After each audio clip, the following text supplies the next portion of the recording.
Bonjour, cher ami suisse. Bonjour. Il commence à cailler, Ah ben sérieusement. Oui. Ça ressemble à l'hiver. Là, déjà, les pieds ils sont glacés. J'espère que pendant 1 heure, là, on va pas se geler encore plus parce qu'on va ressortir. On va être... Oh, ben écoute. Il paraît que ça conserve, on verra. Hein. Ouais, bon, ben on verra. Alors, tu sais que les mots père et mère vont être supprimés du code civil. Ah. Ils vont chercher loin hein, pour déstabiliser, pour faire tomber les derniers piliers qui maintiennent un peu cette société debout, quoi. Ah, mais le statut de père et mère, quoi. Comme bientôt les enfants auront 2 mères ou 2 pères, ou eh ben oui, c'est pour comme ça, donc ça va arranger l'histoire. Oui, mais ils ont 2 mères, mais pas une mère et un père. Tu vois, le statut de la famille, il faut le faire exploser. Ah ouais, mais à présent, tout ça, c'est des préjugés. Il faut y enlever, tout ça, c'est que des préjugés. Bah, je me fais l'avocat du diable. C'est comme ça que ça marche. Bah oui, je vois. C'est quand on arrive à un tel degré de décrépitude, il y a un moment donné, où comment veux-tu faire? Tu comprends? Puis on est en démocratie, ce qui veut dire qu'en quelque sorte la démocratie, elle a une valeur que par rapport à une majorité. Alors si la majorité est pour, donc il n'y a pas le choix. Hein. C'est comme ça. Hein. Même s'il y a une majorité de personnages qui ne comprennent plus rien à ce que représentent les valeurs réelles familiales et la raison d'être de l'homme, c'est eux qui ont raison parce qu'ils sont plus nombreux. C'est ça l'apanage de la démocratie. On ne peut pas changer ça comme ça au pied levé. Alors, ça viendra, ça changera tout seul. On va passer de la démocratie au régime totalitaire, ça va pas tarder. Donc on verra bien qui sera le papa, la maman. Si ça se trouve, on aura des robots comme papa, maman, tout ira bien. Ouais, ce sera... Franchement, je vais me racheter un papa et une maman. Moi, moi aussi, comme j'ai plus les miens, je peux peut-être m'en racheter 2. Là. Bon, enfin bref, tu vois, c'est la démocratie plutôt. Hein. Alors, je vais lire quand même un extrait d'un de tes petits copains psychanalystes, parce que je sais que tu adores la psychanalyse.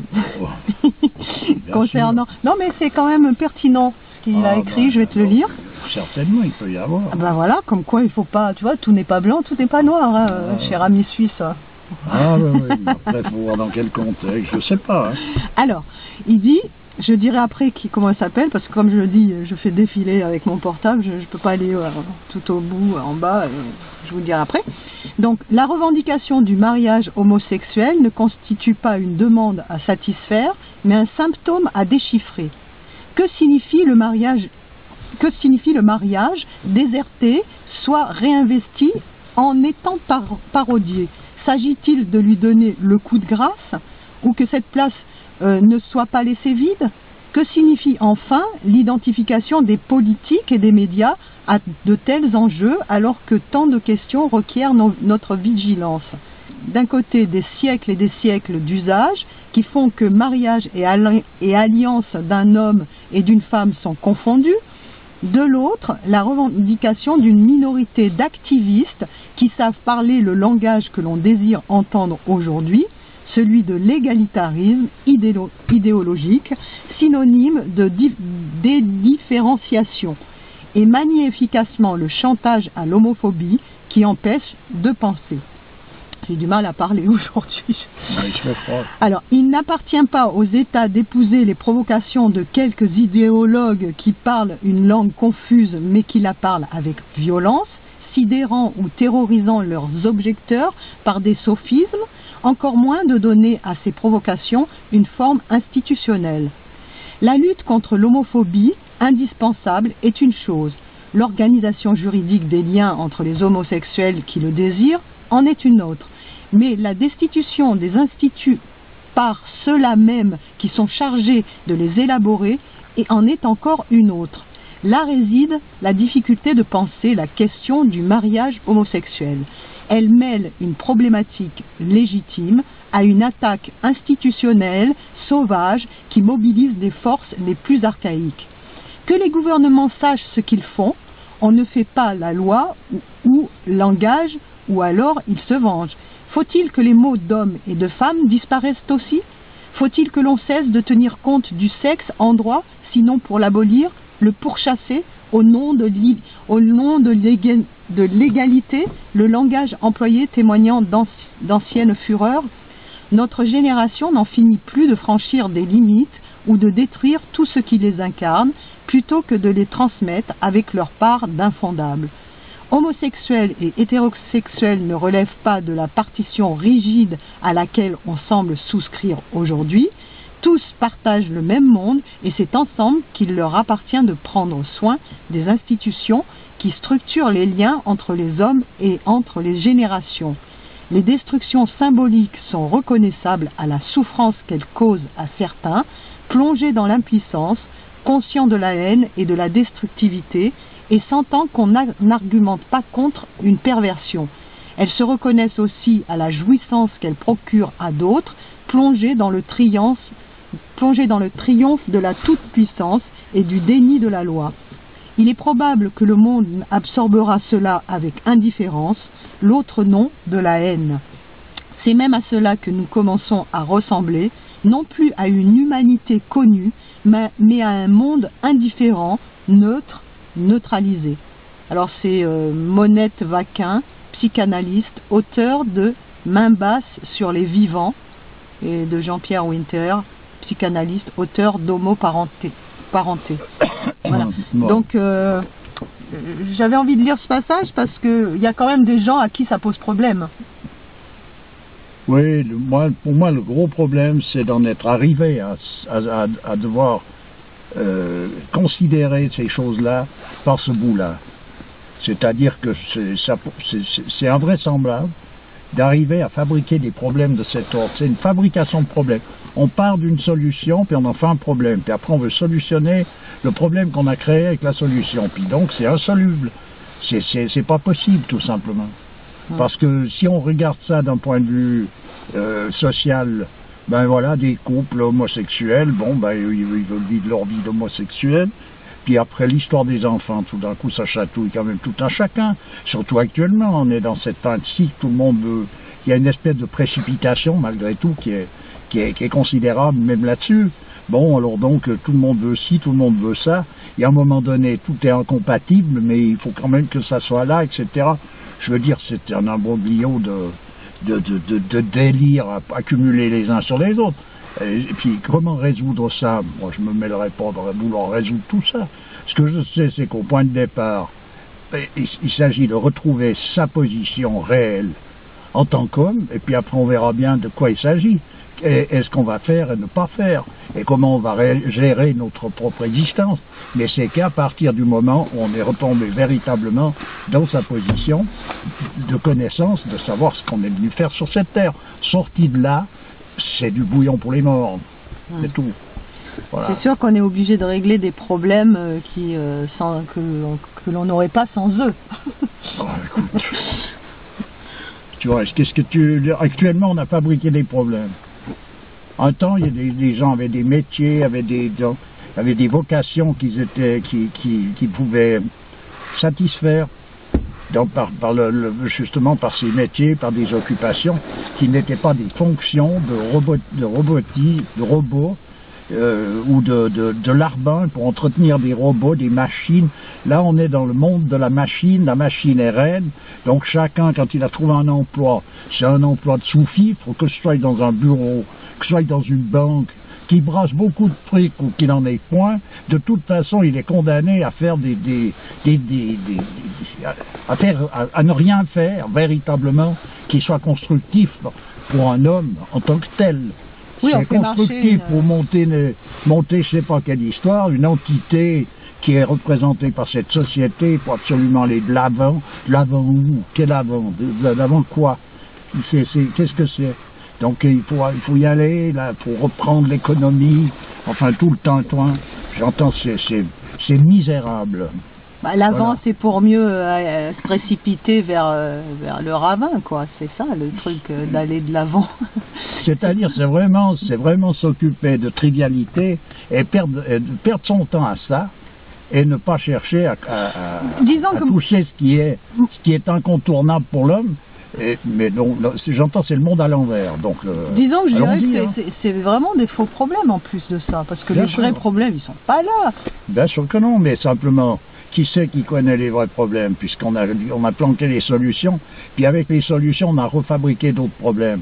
Ce qui veut dire que le problème d'origine, on ne sait même plus ce que c'est, à part 2 ou 3 personnages dispersés par-ci par-là. Non mais moi, vraiment là, je trouve très grave le fait de vouloir supprimer le mot père et mère.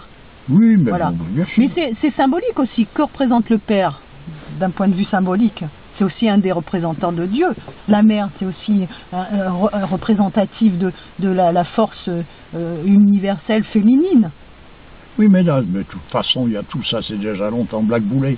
Même dans les couples qui sont prétendument normaux, ils sont là pour fonctionner. C'est qu'une question de goût. Ils ne sont pas homosexuels par goût, par sensation.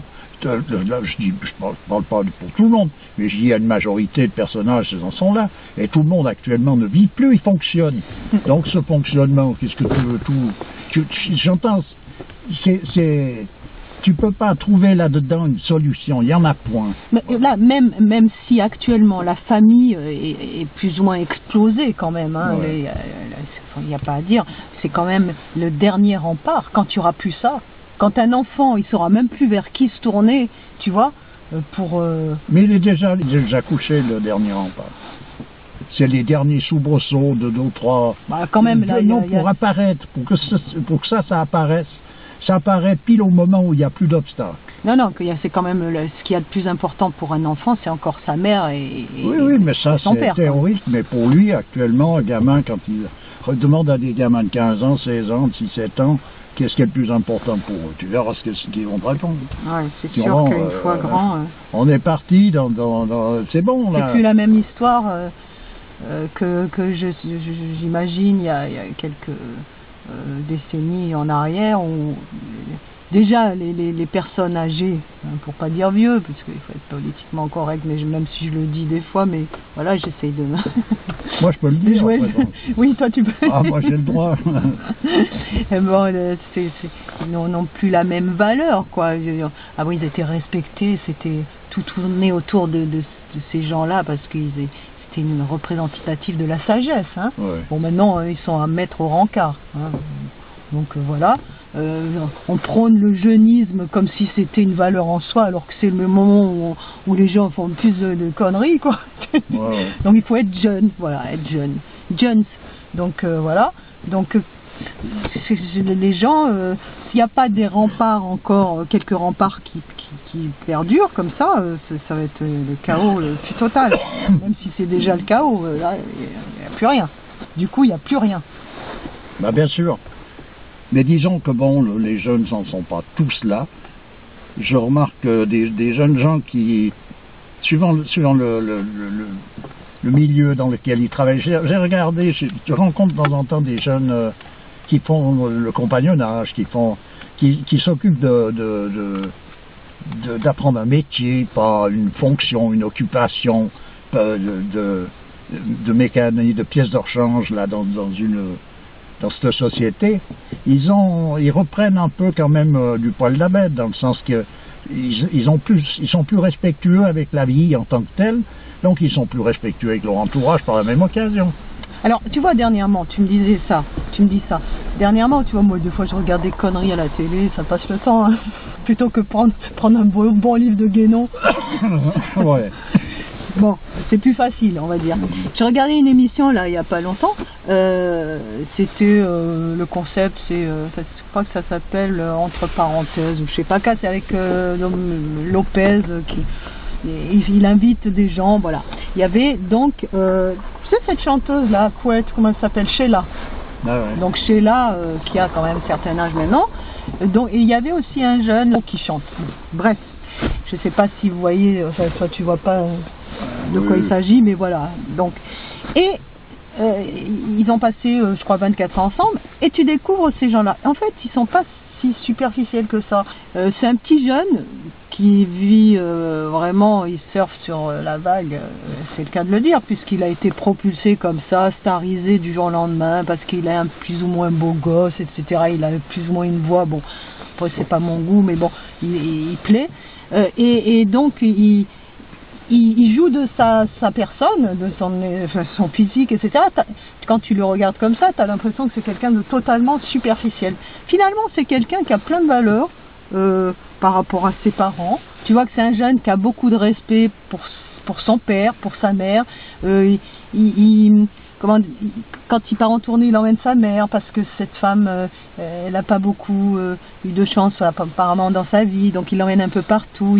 Il est très respectueux. Et c'est vrai que à notre époque, voir cette relation entre un jeune et ses parents, c'est assez rare. Assez rare. Oui, tant mieux pour lui d'ailleurs. Tant mieux pour lui. Et franchement, il est rentré dans mon estime parce que je me suis dit, bah, tu vois, c'est chouette d'en être là. Et comme quoi, il ne faut pas se fier aux apparences finalement. Parce que ce personnage, il a l'air complètement creux, vide, bidon, etc. Et finalement, il a des valeurs. Tu vois, donc il ne faut vraiment pas se juger sur les apparences. Est-ce que le creux vide est là pour faire passer les valeurs ou bien l'inverse? Non, mais bon, bah voilà. Non, mais je veux dire, lui-même, c'est pas de lui-même que je parlais. Mais de toute façon, en principe, le peu de respect qui reste parmi des personnages, c'est souvent une affaire d'ordre sentimental. Donc chacun est sentimental à sa façon. Et puis il y en a qui iront des sentiments de cet ordre. À présent. Oui, mais là en l'occurrence, les sentiments l'amènent, le guident vers quelque chose de plutôt positif. Donc c'est pas seulement non plus l'affaire du diable, tout ce qui est du monde des sentiments. Tant mieux pour lui qu'il puisse aller dans ce sens. Mais je veux dire par là, c'est pas là que ça se résout. C'est pas par le sentiment qu'on va réussir à résoudre quoi que ce soit à ce niveau-là. C'est ça le problème. Parce que les sentiments, c'est quelque chose que tu peux pas commander, décider, ça vient, les gens vivent comme ça, tu as des personnages qui ont telle sensation, d'autres telle autre. La preuve en est, il n'y a qu'à voir, puisque tu parlais de l'homosexualité, voilà, tout d'un coup, voilà, on se sent mieux là, puis dans cette situation-là que dans une autre. Donc là, ça veut dire que l'humanité, dans son ensemble, vit et est amenée dans les situations dans lesquelles elle se trouve, par le sentiment. Donc c'est ça en soi-même qui est une perdition qui est catégorique, parce que le sentiment, il faut qu'il soit étayé par quelque chose de solide. Autrement, ça n'a aucune espèce de valeur, au contraire, ça devient une arme dangereuse, ça devient une arme démoniaque. Oui, mais voilà, comme pour tout, donc on ne peut pas en faire une science, quoi. C'est encore l'exception qui peut aussi confirmer la règle, peut-être, mais voilà, tout n'est pas, comme je disais... C'est pas une histoire d'exception. Ça reste quelque chose de sentimental, donc en soi, c'est pris isolément, séparément, pour le personnage concerné. Eh bien, il vit ça, mais je veux dire, c'est pas un exemple, dans le sens que tu ne peux pas vivre ça, toi, à sa place. Tandis qu'une connaissance pour savoir... quels sont l'ordre hiérarchique des choses par rapport au principe universel, ça c'est quelque chose qui peut être connu de tout un chacun. Et chacun peut se rallier à ça dans la mesure de ses possibilités et avec en tout cas le souvenir constant, ce qui oblige quelqu'un à se comporter conformément à sa propre nature, c'est-à-dire à la nature humaine. Les animaux aussi ont du sentiment, c'est pas ça, tout ce qui gravite là autour, c'est justement ça qui a amené la perdition dans laquelle on est. Oui, je comprends, mais comme tu dis, c'est systématiquement tout ce qui est d'ordre sentimental est systématiquement l'affaire du diable. Je dis quel intérêt le diable a que ce gamin aime ses parents, Mais c'est un avantage certain, ça. C'est un avantage certain parce que ça donne un exemple. Tout le monde va... Moi, j'arrive là, puis je suis comme un chien dans un jeu de quilles, c'est-à-dire que je viens dire que le sentiment est quelque chose qui n'est pas à suivre par principe. Donc on va me dire, oui, mais il n'y a qu'à voir, hein, là, quand même, machin. Ben voilà, c'est ça. Donc ça, c'est sûr que moi, donc c'est parfait, c'est parfait, ça, tout va bien. Mais je veux dire par là, moi d'ailleurs, je ne vais pas condamner le sentiment de ce jeune homme, et puis les gens qui peuvent avoir ce genre de sentiment, je ne condamne pas le sentiment en tant que tel. Je dis simplement que le sentiment, quand il devient directeur de l'entreprise humanitaire, là, c'est que ça va vers la perdition. Il a son rôle à jouer, mais il est subalterne. Donc il faut une autorité qui le dirige, qui le maintient, qui l'empêche de basculer d'un côté ou de l'autre. Voilà en quoi le sentiment, sa position. Il ne s'agit pas d'éliminer quelque chose sous prétexte que c'est diabolique, et puis de vouloir autre chose sous prétexte que c'est bon. Non, chaque chose a une place précise. Et actuellement, c'est ça le problème, c'est qu'il n'y a plus la place réservée, il y a une usurpation d'identité, une usurpation partout. Donc l'autorité spirituelle, ça vaut plus rien, c'est réservé pour laisser des philosophes se raconter leurs petites histoires. Donc c'est le dernier étage, n'est-ce pas? Et quand on voit la philosophie dans le sens moderne du terme, ce que ça vaut, je veux dire, je comprends. C'est la démonstration même du dernier étage. Donc après, évidemment, le sentiment, la sensation, le machin, ça prend le dessus, mais voilà, mais ça mène dans le trou. Oui, bon, moi je suis obligée de faire un peu l'avocat du diable, je suis désolée, c'est pas trop mon truc, mais bon. Moi, ça peut m'arriver. Sinon, il n'y a pas de discussion. Mais bon, c'est vrai que, bon, d'un côté, c'est vrai, tu as raison, de toute manière, quand tu vois les parents, même les grands-parents, par sentiment, ils gâtent leurs enfants ou petits-enfants, et puis tu vois le résultat au bout du compte, ce que ça donne. Voilà, c'est par sentiment. Hein? C'est ça. Alors que dans une société, même dans les sociétés archaïques, ces choses-là ne se faisaient pas pour des raisons que, justement, l'homme, il doit constamment être sur la brèche, dans le sens qu'il y a une lutte qui est intense, qui doit être maintenue. Autrement, il s'endort, il perd pied et il perd sa raison d'être. C'est connu depuis que le monde est monde. Et puis voilà, c'est ce qui faisait que les guerriers étaient courageux, partaient au combat avec tout ce courage qu'ils pouvaient faire, mais à présent, c'était pas tout le monde qui partait au combat. On n'obligeait pas les gens à aller se battre, et puis c'était des joutes, ils se battaient entre guerriers, c'était pas des espèces de massacres comme on voit à présent, où c'est l'horreur. On vit dans l'horreur, c'est pas compliqué. Alors après, il y a le sentiment, le petit machin pour faire un rose bonbon mieux, mais c'est de l'horreur. Et ça fait partie de l'horreur, ce rose bonbon. J'ai l'exemple de mon cousin qui a été gâté, pourri comme ça par ses grands-parents. Ses grands-parents qui, tu vois, ils remplissaient le frigidaire de choses, tu vois, qu'il aimait. Il disait, vas-y mon petit chéri, serre-toi. Donc et finalement, il a eu, en grandissant, comment dire, cette sensation de pouvoir et finalement, au bout du compte, à 14 ans, il n'a pas supporté la vie parce que finalement, il s'est bien aperçu à un moment donné que non, il n'était pas le petit roi qu'on lui a laissé croire qu'il était. Donc, il n'a pas supporté la vie. Ouais. Et puis, il y a eu une contrariété, puis il s'est suicidé. Voilà, ouais. Tu vois, parce que voilà. Et puis, en partant... Bon, c'est de nouveau un cas parmi d'autres. Oui, non, mais je veux dire, c'est... À présent, il y en a, il y a une multitude de choses. Mais enfin, ça a été très loin, tu vois. Toujours est-il qu'actuellement, ce qu'il y a, c'est que, comme je l'ai déjà dit souvent, il n'y a plus donc d'autorité, il n'y a plus rien. Ce qui signifie que c'est ça qu'il faut essayer de retrouver pour soi-même comprendre ce qu'on est venu faire ici. Après que celui-ci, les autres, le mouvement général, la société, la démocratie, ça reste... D'accord, on y est, donc on patauge là-dedans. Mais avant de comprendre quelque chose à tout ça, on arriver déjà à comprendre qui on est soi-même. Donc, de nouveau, je réinsiste sur les démarches qui consistent à retrouver ça. À présent, j'ai entendu que tu m'avais parlé d'un autre... Non, mais j'aimerais quand même avant dire que, te poser une question, dans une société traditionnelle, comment on exprimait son amour pour quelqu'un? Évidemment, pas en le gâtant, mais de quelle manière? Mais on lui exprime son amour, c'est de l'amour, mais après, les choses se font par rapport à des connaissances aussi. On sait bien que si on fait telle chose, on amène le personnage à tel résultat. C'était une connaissance, tout simplement. C'est-à-dire, il faut avoir suffisamment de miséricorde, mais avoir aussi cette fermeté face à... Cet amour, même cet amour qui est ressenti comme quelque chose de très fort, c'est pas ça qui est nécessairement à éliminer. C'est tout simplement s'il n'y a pas de structure à tout ça. C'est là où ça joue plus. Alors, quelqu'un qui est fortement amoureux qui aime ses enfants. Une mère, elle aime ses enfants.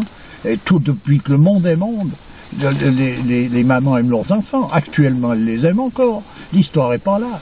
Simplement, il n'y a plus rien qui leur permet de savoir qu'est-ce qui est bon véritablement pour ces enfants, de quelle manière est-ce qu'il faut envisager les choses. Et la société, elle n'est pas là pour régler la situation, elle est là pour l'aggraver.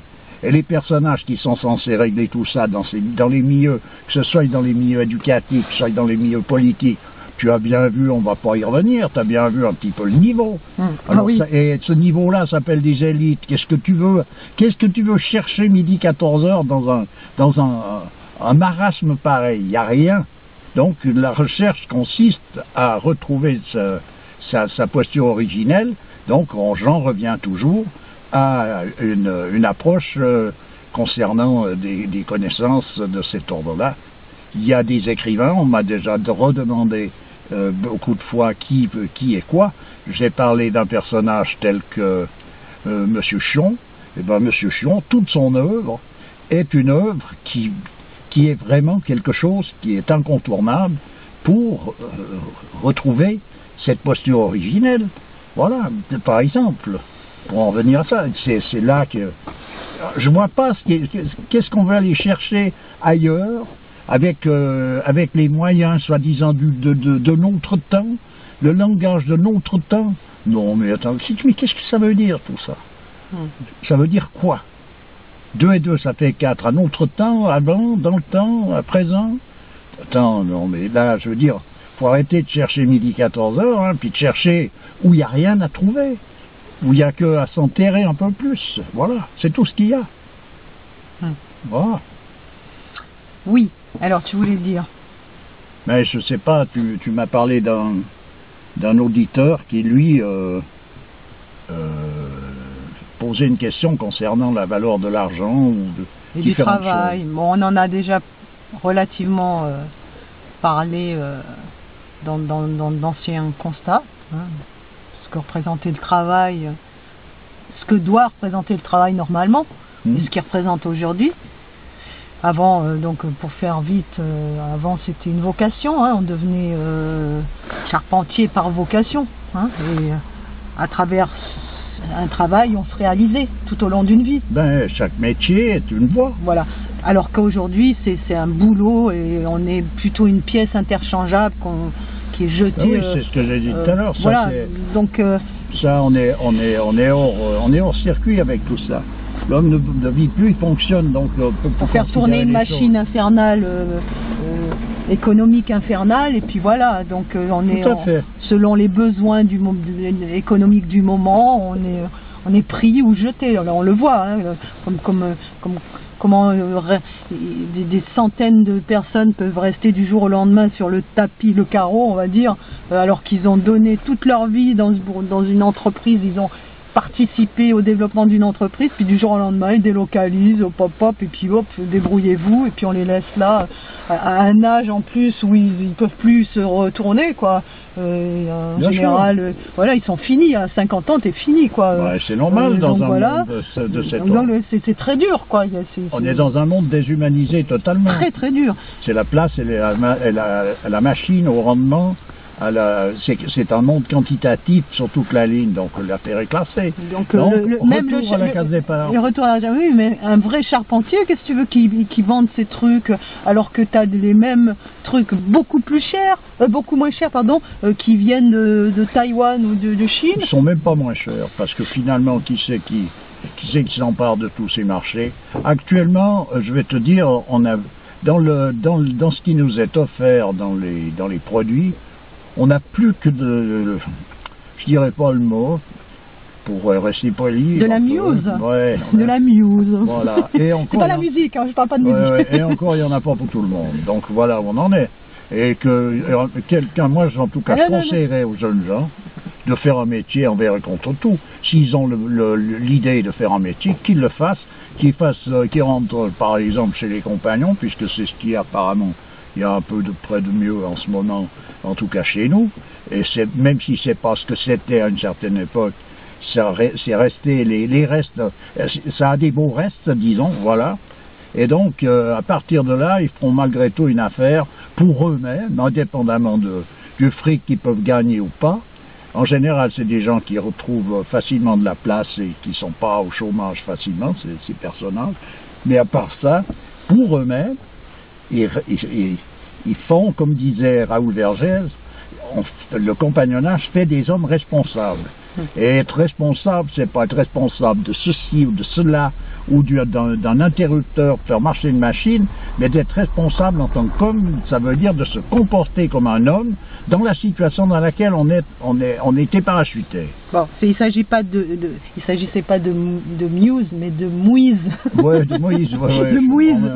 Non, pas Moïse. Ouais, de Muse, je comprends. De Moïse. De Moïse.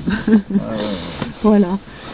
Alors. Voilà, puis pour revenir à l'argent, celui qui en gagne, il en gagne, celui qui en gagne pas, il en gagne pas. De toute façon, on peut pas. C'est de nouveau une histoire. Il ne s'agit pas de le refuser, mais il ne s'agit pas d'en faire un dieu. Ce qui veut dire que c'est toujours la position qu'on a vers la. On peut gagner de l'argent en restant un peu détaché des choses. Notre préoccupation centrale est de retrouver son origine véritable, de savoir quelle est notre raison d'être. Ça reste dans toute situation le moteur central de tout ça. Mais tu vois, après, par exemple, que tu gagnes de l'argent, tu n'en gagnes pas, c'est un autre sujet. Par exemple, quelqu'un qui fait de beaux objets dans l'artisanat, il va passer un temps fou et il va faire ça avec amour, etc. Il va pas pouvoir le vendre 3 €. Tu vois, et s'il le vend au prix où son objet doit être vendu, ça sera réservé à une catégorie de gens huppés qui vont, tu vois, oui, l'artisanat, tu comprends, c'est magnifique, et qui vont être prêts à mettre 150, 200 € ou même plus pour l'objet. Mais tu vois, le gars qui fait quelqu'un qui fait les choses avec amour, qui fait les choses dans le sens, comme dans les sociétés traditionnelles, il a du mal à s'en sortir dans cette société, quoi. Ah, mais tu peux pas revenir en arrière, moi je sais bien. Mais j'entends, ça n'empêche pas quelqu'un d'avoir un métier. Et puis d'essayer de vivre quand même différemment, justement, par rapport à une éthique qui est en rapport avec cette connaissance fondamentale de la raison d'être de l'homme. Ça n'empêche rien. Et puis après, on verra bien ce qu'on fait, et puis c'est surtout comment on va le faire. Tu comprends? Alors on n'est pas obligé de suivre l'exemple de ceux qui sont censés nous montrer leur élitisme par des aberrations constantes. Voilà, parce qu'en réalité, on voit bien qu'ils cherchent tout simplement à garder une place qui est juteuse justement au niveau du fric, parce que là, il a fallu donc se prosterner devant le dieu fric, et c'est devenu des disciples. C'est irréversible. Comment veux-tu changer ça? Là, ils sont voués, juste corps et âme, à cette divinité-là. Bon, chacun, ils verront bien le résultat de tout ça à l'arrivée. Hein. Mais ce que je veux dire, quelqu'un qui cherche à retrouver quelque chose qui ressemble à la raison d'être de l'homme, c'est pas par là que ça passe, mais ça n'empêche pas que si il est dans une posture où il gagne un peu d'argent, il n'est pas obligé de le refuser, mais il n'est pas obligé non plus de descendre en dessous de tout pour pouvoir en avoir et puis pouvoir accepter on pourrait dire, de se prostituer dans n'importe quelle posture parce qu'il faut du fric, puis s'il en vend un peu plus, faut qu'il rajoute encore de l'eau dans son vin. Faut arrêter, c'est pas une nécessité. Mais pour quelqu'un qui fait de l'artisanat, par exemple, c'est un exemple parmi d'autres, et qui veut vraiment maintenir la tête hors de l'eau, hein, pour pouvoir subsister, c'est tellement un parcours du combattant que je peux comprendre qu'à un moment donné, il y a tout un tas de gens qui pourraient faire de belles choses, qui aillent vers la facilité, d'être employés dans une histoire où voilà, il réfléchit plus, il n'y a plus de créativité, puis voilà, à la fin du mois, il y a tant qui tombe comme salaire, et puis voilà. Donc je pense que le système tel qu'il est fait ne donne pas envie aux gens, hein, d'être créatifs. Non, mais bien sûr que non, mais à partir de là, qu'est-ce que tu veux faire? Finalement, il n'y a que dans la marginalité qu'on rencontre des gens qui peuvent encore vivre un peu de ce qu'ils font comme artisans, dans le sens que si tu dois donner la moitié de ce que tu gagnes comme artisan, autant rester tranquille. Ben oui, c'est ça. Tu bouges pas une oreille. Voilà. Naturellement, c'est bon, l'affaire est classée. Ouais, parce donc, que le système, possible, il s'est tellement féodalisé que maintenant, tu travailles plus pour toi, quoi. Tu travailles pour, ben voilà. Et puis c'est même plus féodalisé, parce qu'encore c'est un mot qui est arbitraire. Bah, l'aspect le plus négatif, hein, on va dire, de... Enfin, disons que, voilà, de nouveau, on en revient toujours à la même histoire. À présent, tu m'as dit qu'un auditeur avait parlé que j'avais parlé de la nécessité de se rattacher à un cadre traditionnel pour pouvoir donc suivre une voie qui permettrait donc d'arriver à un certain degré de compréhension. Oui, il te demandait si on ne pouvait pas être autodidacte. Voilà, bien sûr que de toute façon au départ, puisqu'on n'est plus dans une ambiance on est obligé de traditionnelle, on est déjà dans l'obligation d'être autodidacte. Et puis dans cette posture-là, en étudiant les choses, le jour où il y a une nécessité véritable de se retrouver encadré par un mouvement traditionnel, ces choses-là se présenteront. C'est-à-dire que la voie choisit l'homme et non pas l'homme qui choisit la voie. Voilà. Et c'est ça. Donc, quelqu'un reste autodidacte, c'est pas qu'il le soit, qu'il cherche à le rester absolument par principe. Il est autodidacte, mais il est autodidacte. Il n'est pas encadré dans une obédience. Bon, ben voilà. Mais simplement, il étudie les choses par le bon bout. Et puis il verra bien ce qui lui arrive. Il verra bien si un jour ou l'autre il se retrouve dans une tradition ou une autre, dans un mouvement correspondant. C'est pas un souci, ça. Vraiment. Tu sais que dans 2 semaines, c'est la fin du monde. Là. On se rapproche sérieusement, là. Oh, ben pour moi, il y a longtemps qu'elle a commencé, mais simplement, il y a c'est la fin du monde depuis longtemps pour toi. Oui, il y a longtemps, ouais, c'est longtemps. C'est sûr que...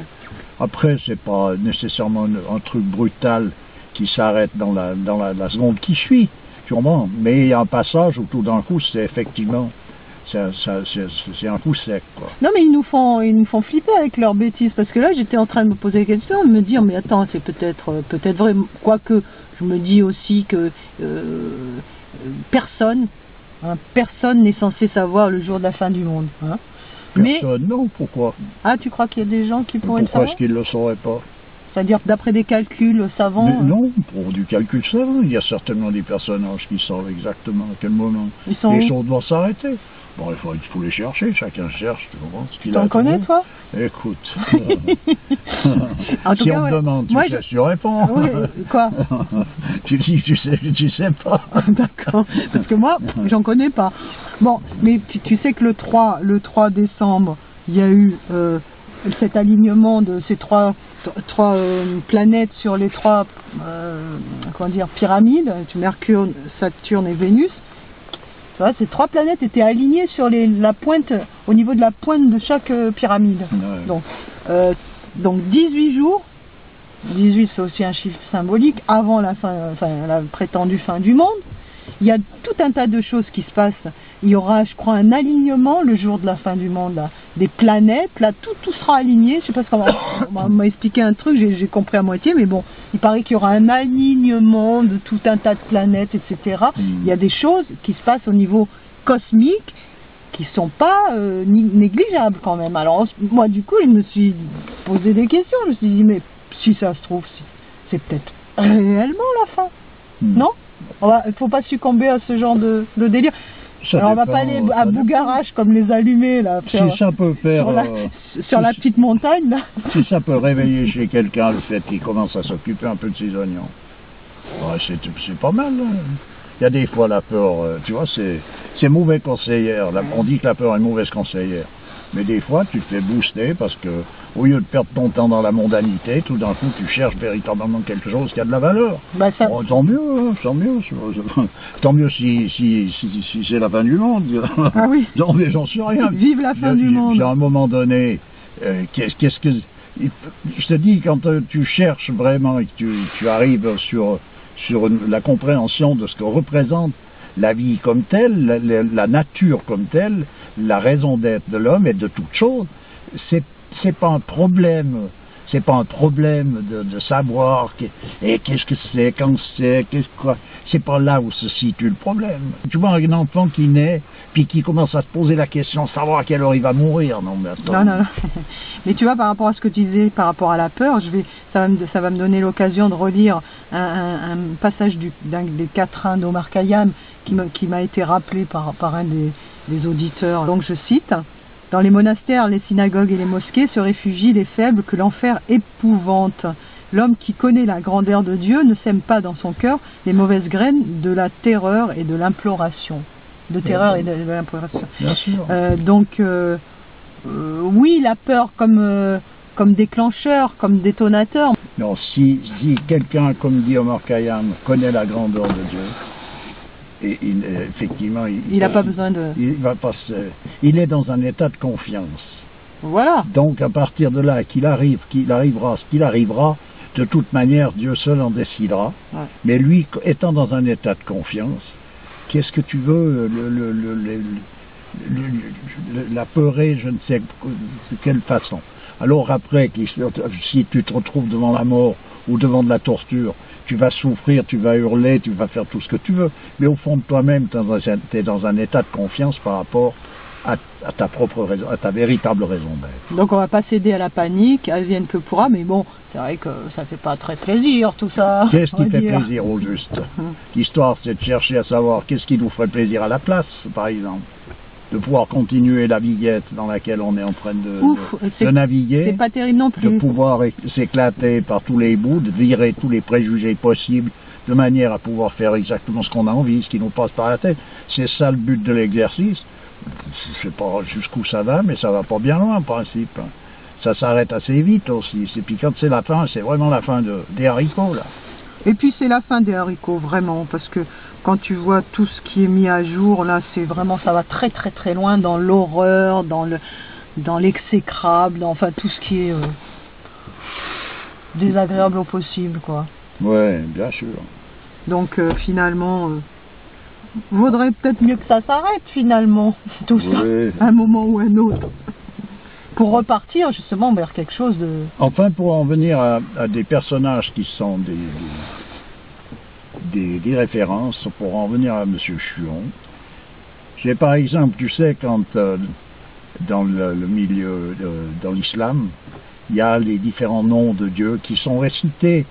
Par exemple, il est le premier, il est le dernier, il est le miséricordieux, etc. Le grand, le maître. Voilà. Alors, il y a des significations qu'on peut trouver, par exemple, qui sont indiquées par un personnage comme M. Chuon, qui sont comment il faut dire, ce que signifient ces noms. Dans quel livre tu as trouvé ça? Tu vas trouver ça dans tous ses écrits, mais j'entends là, en l'occurrence, je vais lire un tout petit bout de quelque chose qui rentre dans le cadre du livre qui s'appelle La Transfiguration de l'homme. Alors le premier, ça correspond il donne le nom arabe, je suis pas arabisant. Ahad. Voilà. Alors, le principe suprême en tant qu'il est, la manifestation, et en tant qu'il est son infinitude. Voilà, son rayonnement. Le mystère de l'origine de la perfection primordiale. Voilà ce que c'est. Le premier. Ouais. Ensuite de ça, on va dire le dernier. Le dernier, c'est le principe en tant qu'il est après la manifestation et en tant que son absoluité et son unicité. C'est al-akhir, le dernier. Voilà. Le mystère du bien terminal de la paix éternelle. Ensuite, tu auras l'extérieur. Le principe en tant qu'il se manifeste par et dans le monde. Zahir, je crois que c'est ça. Ouais. Il en résulte la perspective d'analogie. Mystère de la manifestation universelle, du symbolisme. Ensuite, on va appeler l'intérieur. Al-batin. Voilà. Le principe en tant qu'il demeure caché derrière les apparences de la manifestation. Il en résulte la perspective de l'abstraction. Mystère de l'immanence aussi, bien que de la transcendance. Ensuite, on va parler de Dieu, donc. Bon, Allah. Allah. Oui. Le principe en tant qu'il englobe tous ses aspects possibles. Mystère de divinité. L'un. C'est encore l'ahad. Le principe en tant qu'il est un lui-même. Mystère d'unité intrinsèque.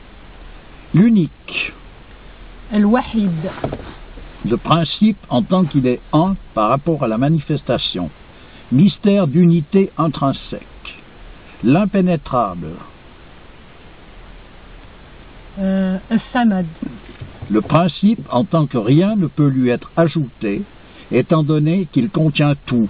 Donc c'est pas impénétrable qu'on peut pas comprendre quelque chose, c'est qu'on ne peut rien lui rajouter parce qu'il le contient tout. Ouais. Étant donné qu'il contient tout, il n'y a rien qu'il ne possède déjà. Rien ne peut donc entrer en lui.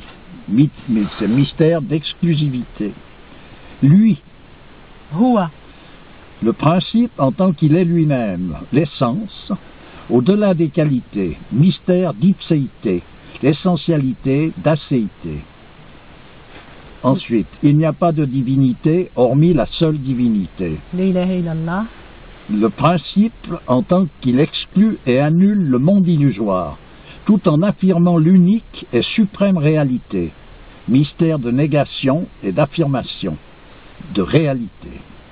Le clément. Ar-Rahman.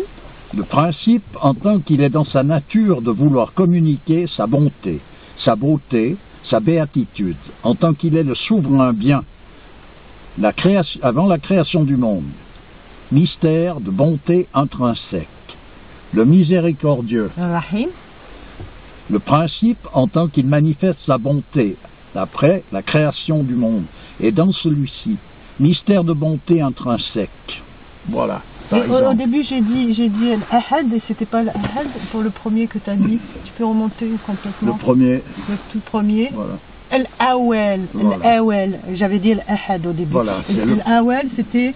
C'est le premier. Le premier, ouais, Voilà. d'accord. Donc voilà, par exemple, pour comprendre ce que peut signifier les mots qui sont indiqués quand on dit de Dieu, voilà, il est le premier, il est le miséricordieux, le clément, etc. Donc c'est intéressant de savoir pourquoi on l'appelle comme ça et non pas simplement parce que ça fait joli. Alors voilà un personnage comme M. Chion qui donne toutes les explications voulues là-dessus. Et donc déjà pour quelqu'un qui s'intéresse à la religion à laquelle il peut appartenir, parce que ça c'est valable dans toute religion, dans toute tradition. À présent, c'est l'expression dans le monde arabe est une chose, mais la métaphysique comme telle qui indique exactement la valeur des choses, elle est valable dans toute tradition. C'est pas quelque chose qui est monopolisé par une religion ou par une autre. Toutes les religions émanent du même centre. Toutes les traditions, même les traditions qui n'ont rien à voir avec la religion comme telle, mais avec des disciplines différentes, sont toujours reliées à ce même centre. Et pour dire à quel point les choses en sont blackboulées, c'est que je rencontre des personnages qui, eux, suivent des disciplines qui correspondent à des disciplines d'Extrême-Orient ou de l'Inde ou du Japon, des choses comme ça. En fait, ils sont à côté de la question, au même titre qu'ici les religieux sont à côté de la question, ou les athées même qui sont à côté de la question. Je veux dire, il faut absolument patauger en dehors de la route pour être sûr d'arriver au but. Je comprends pas. Je comprends pas. Il n'y a rien à comprendre. Ouais. Là, il y a eu Chouan, il a expliqué quelques noms, quelques attributs de Dieu, mais il y en a 99 qui sont connus. Il va te les indiquer les 99. Il n'y a qu'à chercher. Moi, je les ai pas là sous la main, mais voilà l'histoire. Hein. Alors, pour en revenir à la question, faut-il être dans un cadre où peut-on être autodidacte? La réponse. Oui, c'est bien, mais on n'a pas le choix d'ailleurs. Quand on est autodidacte, on l'est, on est autodidacte. Et puis, comme il y a autant de chemins pour arriver à Dieu que d'hommes. Bien sûr. À chacun son chemin, mais pas dans le sens on est libre de faire n'importe quoi. Mais chacun son chemin dans le sens où le destin détermine pour nous le chemin que l'on va suivre. Oui, bien sûr, il n'y a pas besoin de se creuser les méninges pour ça. Ce qu'il faut, c'est chercher ce qui est à chercher. Et chercher voilà. l'attitude la meilleure pour vivre en adéquation avec ce qui nous est imposé. Bien sûr, parce que si tu veux chercher un trésor, parce que là il s'agit d'ailleurs d'un trésor, tu veux chercher un trésor, tu commences pas par faire de je sais pas quelle gymnastique jusqu'à que le trésor il t'ait passé sous le nez. Tu cherches, tu y vas, tu fouilles partout jusqu'à que tu le trouves. Alors tu tapes d'un coup, tu dis non c'est pas là, j'ai cru que c'était là, bon d'accord. Mais tout d'un coup il y a quelqu'un qui va te dire moi j'ai la carte, j'ai le plan. Alors si tu cherches en suivant le plan, tu vas tomber dessus. Eh ben donc je dis attends, moi je prends le plan, puis je commence à chercher avec ce plan, non? Eh ben voilà, c'est ça. Alors des personnages comme ceux que j'indique, c'est des flambeaux qui sont là pour nous donner à notre époque, dans ce tumulte, parce c'est des gens contemporains qui ont vécu dans ce milieu-là, et puis ils te donnent la clé, voilà, c'est par là que ça se passe. Attends, on va pas quand même louper le coup, bien non? Je pense qu'il y a un appel qui se fait, si on doit tomber sur un maître, c'est un appel intérieur, et quand on désire profondément quelque chose, si c'est dans les desseins de Dieu, ça nous est donné. Oui, disons que le désir profond consiste à avoir affaire avec à Dieu, directement. Alors après, que ça se manifeste sous la forme d'un personnage qui, lui, était véritablement un être, c'est une possibilité. À présent, il y a certainement d'autres possibilités. Dieu n'est pas à court de possibilités pour venir à point au moment voulu, au moment nécessaire vers quelqu'un qui est en train de le chercher. D'autant plus, ça sert à rien de patauger là. D'autant plus qu'un maître n'a pas forcément constamment la forme d'un être humain. Ça peut être un maître. Ce qui peut nous guider, ça peut être justement une vocation, le travail, ça peut être notre maître. Bien sûr, de toute façon, qui nous enseigne. Il y a tout ça peut être autre chose. Il y a tout pour plaire, pour être attentif. Et puis il faut chercher, on est obligé de rechercher à retrouver la valeur des choses, tout simplement. Voilà. Je vais relire encore un petit quelque chose de M. Chulon. Rapide parce que on a bientôt fini. C'est les deux grands moments. Il y a deux moments dans la vie qui sont tout. C'est le moment présent, où nous sommes libres de choisir ce que nous voulons être. Je fais une parenthèse, pour en revenir à la destinée. Il y a des choses qu'on ne peut pas choisir, on est dans l'obligation de les subir ou de les avoir, mais on peut choisir ce que l'on veut être. Ça, voilà. C'est ta parenthèse. Oui. Et le moment de la mort, où nous n'avons plus aucun choix et où la décision est à Dieu. Or, si le moment présent est bon, la mort sera bonne. Si nous sommes maintenant avec Dieu, dans ce présent qui se renouvelle sans cesse, mais qui reste toujours ce seul moment actuel, Dieu sera avec nous au moment de notre mort. Le souvenir de Dieu est une mort dans la vie, et sera une vie dans la mort. D'une manière analogue, si nous entrons en Dieu, Dieu entrera en nous. Si nous habitons ce centre qui est son nom, Dieu habitera ce centre qui est notre cœur. Dans toute l'étendue du monde, il n'y a rien d'autre que cette réciprocité, car le centre est partout, comme le présent est toujours. Entre le moment présent où nous nous souvenons de Dieu et la mort où Dieu se souviendra de nous, et cette réciprocité est déjà dans chaque invocation. Il y a le reste de la vie, la durée qui s'étend du moment présent jusqu'au dernier moment. Mais la durée n'est qu'une succession de moments présents, car nous vivons toujours maintenant. Opérativement parlant, toujours le même instant béni où nous sommes libres de nous souvenir de Dieu et de trouver notre bonheur dans ce souvenir. Nous ne sommes pas libres d'échapper à la mort, mais nous sommes libres de choisir Dieu dans ce moment présent qui résume tout moment possible. Il est vrai que Dieu est seul et absolument libre, mais notre liberté est néanmoins réelle et à son niveau, sans quoi le mot n'existerait pas, puisqu'elle manifeste celle de Dieu, et par conséquent y participe en Dieu. Nous sommes aussi libres que nous pouvons l'être, et dans la mesure où Dieu nous réintègre dans son infinie liberté. Voilà. Ok. Bah écoute, on va finir là-dessus. Merci beaucoup. Bah, toujours avec plaisir. Il commence à pleuvoir. Voilà. Il fait un froid de canard. J'ai les pieds engourdis, c'est bon. Merci et à une prochaine fois. Ben oui, tout à fait, avec plaisir. Au revoir. Allez, au revoir.